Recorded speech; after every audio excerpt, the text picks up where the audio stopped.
Yeah, so you talk about having the PUC being in control of rate increases, but they're also in control of National Grid's rate increases. And we know very well that National Grid continues to increase rates because National Grid is a for-profit company, and that's what will happen here too, because how else is the company going to make any money? I mean, you could say that, oh, it's, they have bigger capacity to manage these things or whatever, but they still are going to push for rate increases. It's going to happen, so you can't present it as if there won't actually be any costs for Providence residents, because the costs will be coming out of their water bills. And secondly, you went over pretty quickly and a little bit vaguely how, whatever we put in for taxes, that's just not going to make a big dent in this. But you didn't specify what the tax rates you had set in that analysis were, why you set them there, and why it is that we can still have very wealthy people living in Providence. Everyone here has probably seen some of their houses. We have lower property taxes than some other towns in the state. And we also have really wealthy nonprofits here, like Brown University.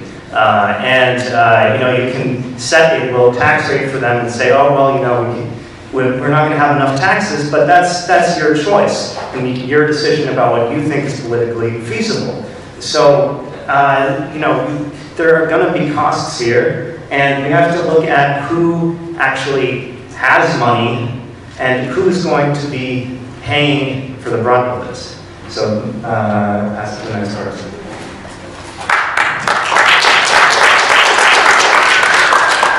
So on the PUC regulatory oversight, this is what they do presently with National Grid and every other utility, so that is absolutely correct. I don't know that I have much to add to that, except that National Grid right now and other utilities, private utility operators, Suez actually operates in South County, they are regulated, they are set a specific profit margin or rate of return that they are able to capture through when they make investments.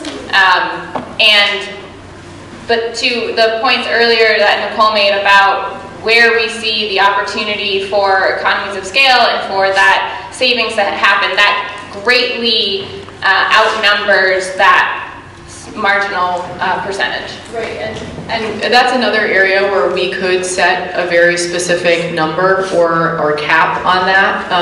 PUC is a regulatory body, but there are other ways. If state law, for instance, sets a parameter around that, then that has to be followed. So there are ways to control for that, and I don't know how it works with National Grid, but that's definitely a possibility. And in terms of the nonprofits, the one thing I just want to emphasize, the city actually receives a very significant payment from the state every year for hosting nonprofits. It's up to 27% of their value.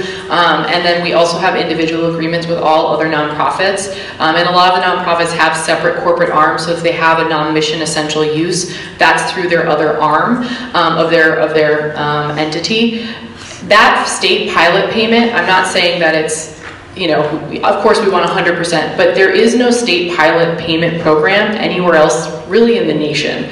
And so while we host a majority of landmass controlled by nonprofits, What is explain pilot? Oh, pilot is payment in lieu of taxes, excuse me. Nonprofits, certain educational nonprofits do not pay taxes in the cities that they exist. As everyone knows, we've got a bunch of educational institutions and nonprofits in the city, so a lot of our land mass is occupied by those nonprofits. So just the payment that they're giving us is in lieu of or instead of taxes, and that's a state law that is on the books, in addition to the local payments that they provide.